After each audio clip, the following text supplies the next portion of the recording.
যুক্তরাষ্ট্রে জয় বাংলা স্লোগানে গাড়ি ঘেরাও নিষিদ্ধ, আওয়ামী লীগের নেতাকর্মীদের হট্টগোল। নিউ ইয়র্কে অন্তর্বর্তী সরকারের প্রধান উপদেষ্টা ডক্টর মোহাম্মদ ইউনূসের সফরকে কেন্দ্র করে নিষিদ্ধ ঘোষিত আওয়ামী লীগের প্রবাসী নেতাকর্মীরা ব্যাপক হট্টগোল করেছে। জাতিসংঘের সাধারণ পরিষদের অধিবেশনে যোগ দিতে যাওয়া প্রতিনিধি দলের গাড়িবহরকে জয় বাংলা স্লোগান দিয়ে ঘেরাও করা হয়। এই সময় প্রতিনিধি দলের সদস্য ও জুলাই অভ্যুত্থানের অন্যতম নেতা আক্তার হোসেনকে লক্ষ্য করে ডিম নিক্ষেপের ঘটনাও ঘটে। এই ঘটনায় জড়িত থাকার অভিযোগে যুক্তরাষ্ট্র যুবলীগের এক কর্মীকে আটক করেছে নিউ ইয়র্ক পুলিশ। স্থানীয় সময় সোমবার বিকেলে নিউ ইয়র্কের জন এফ কেনেডি জিএফকে আন্তর্জাতিক বিমানবন্দরে এই ঘটনা ঘটে। ডক্টর ইউনূসের নেতৃত্বে প্রতিনিধি দলটি বিমানবন্দর থেকে বের হওয়ার সময় সেখানে আগে থেকেই অবস্থান নেওয়া আওয়ামী লীগের নেতাকর্মীরা তাদের ঘিরে ধরে বিক্ষোভ শুরু করেন।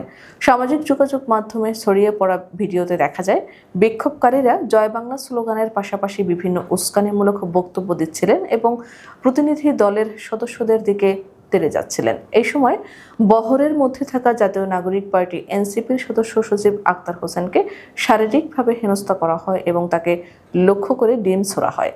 একটি ভিডিও ফুটেজে দেখা যায় সাদা পাঞ্জাবির ওপর নীল কোট পরিহিত আক্তার হোসেনের পিঠে ডিমের অংশ লেগে আছে। এই আক্রমণের শিকার হয়েও তিনি অবিচলভাবে হেঁটে গাড়িতে ওঠেন। তার সঙ্গে থাকা বিএনপি মহাসচিব মির্জা ফখরুল ইসলাম আলমগীর এবং এনসিপির সিনিয়র যুগ্ম আহ্বায়ক তাসনিম জারাকে উদ্দেশ্য করে অশালীন মন্তব্য করা হয়। ঘটনার পরপরই নিউ ইয়র্ক পুলিশ পরিস্থিতি নিয়ন্ত্রণে আনে। প্রত্যক্ষদর্শী এবং ভিডিও ফুটেজ বিশ্লেষণ করে মিজানুর রহমান নামে এক আওয়ামী লীগ কর্মীকে জ্যাকসন হাইটস এলাকা থেকে আটক করা হয়। তার বিরুদ্ধে জনশৃঙ্খলা ভঙ্গ এবং আক্রমণাত্মক আচরণের অভিযোগ আনা হয়েছে। এই হামলার ঘটনায় যুক্তরাষ্ট্রে বসবাসরত বাংলাদেশি কমিউনিটি এবং দেশের রাজনৈতিক অঙ্গনে তীব্র প্রতিক্রিয়া সৃষ্টি হয়েছে। জাতীয় নাগরিক পার্টি এনসিপি এবং বিএনপি এই হামলাকে রাজনৈতিক উদ্দেশ্য প্রণোদিত এবং ন্যাক্কারজনক বলে অভিহিত করেছে।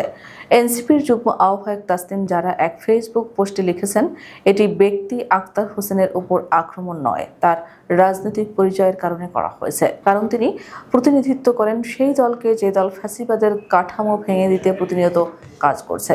উল্লেখ্য, বাংলাদেশে গত জুলাই অভ্যুত্থানের পর আওয়ামী লীগের কার্যক্রম নিষিদ্ধ করা হয়। এরপর থেকে যুক্তরাষ্ট্র সহ বিশ্বের বিভিন্ন দেশে দলটির নেতাকর্মীরা নানা ধরনের প্রতিবাদের নামে সন্ত্রাসী কর্মসূচি পালন করে আসছে। তবে একটি দেশের রাষ্ট্রীয় প্রতিনিধি দলের উপর এমন আক্রমণাত্মক আচরণ আন্তর্জাতিক মহলেও সমালোচিত হচ্ছে, যা দেশের ভাবমূর্তিকে ক্ষুণ্ণ করছে।